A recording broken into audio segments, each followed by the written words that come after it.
Assalamu alaikum. So we will discuss about the labor board.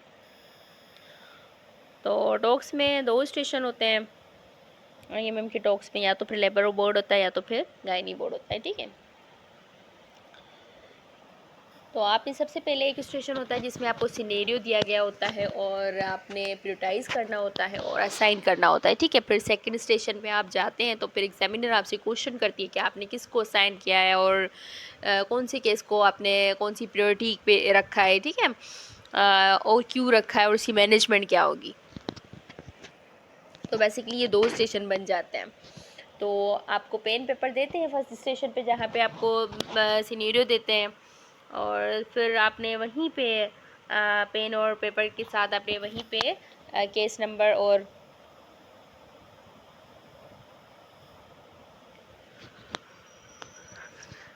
आपने priority के basis पे, ठीक है, साइन भी करना है और उसकी मैनेजमेंट भी लिख लेनी है ताकि फिर जब आपसे एग्जामिनर पूछे तो फिर आपको इतनी कन्फ्यूजन ना हो। तो हमारे पास okay, so look at the labor board and outline your management of the patient in order of the priority and also decide who will manage the particular case. Staff available हमारे पास क्या क्या है।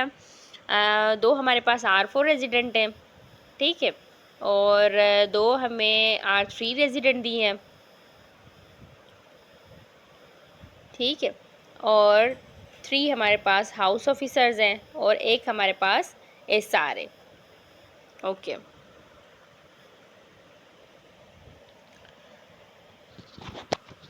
अच्छा, case number 1 है हमारे पास Mrs Aslam, 23-year-old. She is primigravida, 34-week gestational age. History of the fits at the home. Pulse is the 78 beats per minute. And blood pressure is 160 by 110. Pelarness is positive. Fetal heart rate is 130 beats per minute, ठीक है। तो मतलब patient को fits पड़े थे but patient अब stable है। जो पेशेंट हीमोडायनामिकली अनस्टेबल होगी, जिसकी पल्स ज़्यादा होगी या जो शॉक में होगी, ठीक है, और ब्लड प्रेशर बिल्कुल लो होगा तो उसको हम फर्स्ट प्रायोरिटी पे रखेंगे, ठीक है। अच्छा, इसके लिए भी आप थ्योरी लाजमी है क्योंकि आगे इसकी मैनेजमेंट आपसे पूछेंगे। क्लेम्स की आपसे मैनेजमेंट पूछ सकते हैं, ठीक है। तो थ्योरी तो आपने जहाँ से भी पढ़ी आप वहाँ से रिवाइज कर लें। ओके, तो सेकंड केस पे आ जाते हैं। मिसेस बुशरा, 28-year-old, ग्रेविडा 3 पेरा 2, 37-week gestational age, previous 2 cesarean section. She has the severe APH and now her pulse is the 120 beats per minute. Blood pressure is 70 by 50. Fetal heart rate is 160 breath per minute, ठीक है। अच्छा, तो आप देखें कि she is in shock, ठीक है। Patient ने इतना ब्लीड किया है और APH में है, इट कुड बी एक्रीटा भी हो सकता है, ठीक है। प्लेसेंटा का तो हमें नहीं पता और ब्लड प्रेशर भी लो है बिल्कुल पेशेंट का, तो फिर हम इसको फर्स्ट प्रायोरिटी पे रखेंगे। और जो ऐसा केस हो ना जैसे मतलब प्लेसेंटा एक्रीटा है या पेशेंट APH में गई है, सीवियरली ब्लीड कर रही है, तो उसमें हम सीनियर को ज़रूर इन्वॉल्व करेंगे और ये हम असाइन करेंगे SR को क्योंकि ये पेशेंट एंड हो सकती है हिस्टेक्टमी में, तो उसके लिए SR होना ज़रूरी है। जो मोस्ट सीनियर बंदा होगा उसको आप असाइन करेंगे इस केस में, ठीक है। तो जब आपसे मैनेजमेंट एग्जामिनर पूछेगी तो आपने फिर बताना है ये, वो पूछेगी कि आपने क्यों असाइन किया है, तो आपने बताना है कि सीवियर APH है, हो सकता है कि एक्रीटा हो सकता है और ये एंड अप हो सकती है हिस्टेक्टमी पे, तो उसके लिए मैं से सीनियर जो मोस्ट मेरी टीम में बंदा होगा SR उसे असाइन करूँगी, ठीक है। फिर SR को आप अकेला नहीं भेजेंगे, जाहिर सी बात है आप उसको एक रेजिडेंट के साथ भेजेंगे।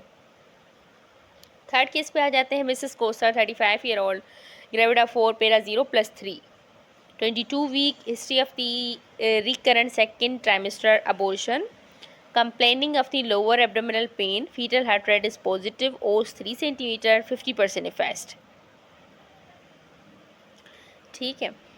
तो पहले इसके 3 मिसकैरेज हो चुके हैं और अभी भी इसको लोअर एब्डोमिनल पेन है और 3 cm है, 50% effaced है। तो इसे आप सर क्लास के लिए ऑफ़र करेंगे, ठीक है। वो फिर जब आपसे मैनेजमेंट में पूछेगी तो तब आपने बताना है। अच्छा, ठीक है।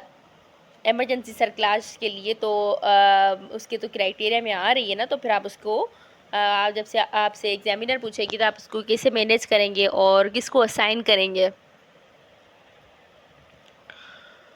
तो तब आपने बताना है। अच्छा, फोर्थ केस हमारे पास आ जाती है मिसेस सहर, and she is 25 year old, gravida 3, para 2+0,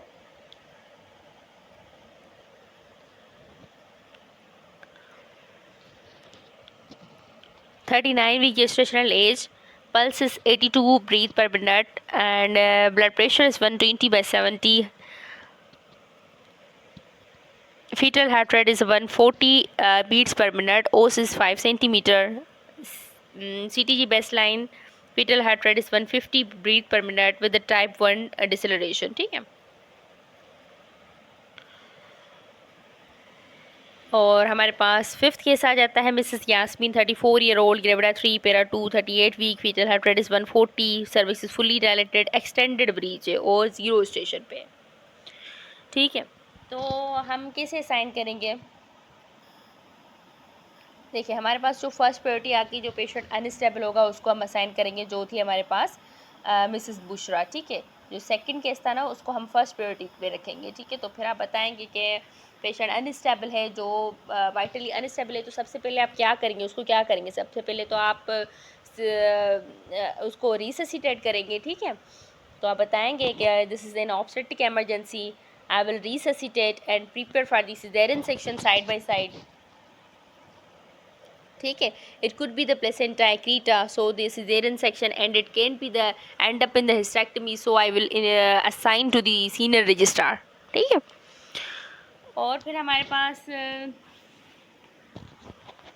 second पे आ जाता है, जो हमारे पास एक्लेम्जिया की पेशेंट थी। ठीक है, वो हम रखेंगे, हमारी सेकंड प्रायोरिटी होगी, जो केस नंबर 1 था। तो आप बोलेंगे कि case number 1 is my second priority and I will assign it to the R4 resident, and I will do the management of the eclampsia. I will assess the Bishop score, and I will be induced after controlling of the blood pressure at the fits. I will reassess, and if the delivery is not expected, then I will do the cesarean section and it is performed by the R4 resident. ठीक है, तो फिर आपने इस तरह से बताना है पेशेंट को कि मैं इसको मैनेज करूँगी, मैग्नीशियम सल्फेट दूंगी। पूछ सकती है ना आप कैसे मैनेज करेंगी, तो आप बताएंगे जैसे हम वार्ड में मैनेज करते हैं इस तरह से हम मैनेज करेंगे। और पेशेंट का अगर ब्लड प्रेशर कंट्रोल हो गया तो फिर मैं इसको इंड्यूस करूँगी, क्योंकि एक्लेम्शिया का ट्रीटमेंट क्या है कि टर्मिनेट करें प्रेगनेंसी को। तो अगर नहीं होती फिर भी डिलीवर, तो फिर मैं सिजेरियन सेक्शन पे इसको एंड अप करूँगी और सिजेरियन सेक्शन में असाइन करूँगी अपनी R4 को, क्योंकि हमारे पास 2 R4 तो दी है इन्होंने। अच्छा, केस नंबर 3 जो है मिसेस कोसर, उसको मैं ये मेरी थर्ड प्रायोरिटी होगी। ठीक है, क्योंकि इसके पहले भी 3 मिसकैरेज हैं, तो फिर ये मैं अच्छा, सर्कला जो है वो मोस्ट सीनियर बंदा ही लगाता है। ठीक है, तो she is elderly primary, and if her fetus is normal, then the rescue cerclage will be applied by the senior। ठीक है, और the R4 resident वो भी लगा सकती है। अच्छा, उसके बाद जो हमारे पास थी ब्रीच प्रेजेंटेशन। ठीक है, तो अच्छा, जो ब्रीच और इंस्ट्रूमेंटेड डिलीवरी, वो हमारे पास जो R4 रेजिडेंट हो, क्योंकि सीनियर रजिस्ट्रार को तो हमने भेज दिया OT में एक्रीटा के साथ, तो फिर हमारे पास बाकी बचती है R4 रेजिडेंट। ठीक है, तो फिर हम उसको असाइन करेंगे, क्योंकि ब्रीच प्रेजेंटेशन और इंस्ट्रूमेंटेड डिलीवरी हम सीनियर मोस्ट को असाइन करते हैं। ठीक है, इसमें मॉर्बिडिटी के ज़्यादा चांसेस होते हैं। तो आप बताएंगी उसको कि एक्सटेंडेड ब्रीच है, सर्विक्स फुली डायलेटेड है, तो according to the RCOG recommendation we will, if there is a no any contraindication of the breech vaginal delivery, then I will conduct the breech vaginal delivery and I will assign this case to the R4 resident. And case number 5 is my fifth priority, and as she is the multigravida and she has the no any other risk factors, so I will augment the labor and the delivery is carried out by the third year resident. ठीक है, तो आप इस तरह से sign करेंगी।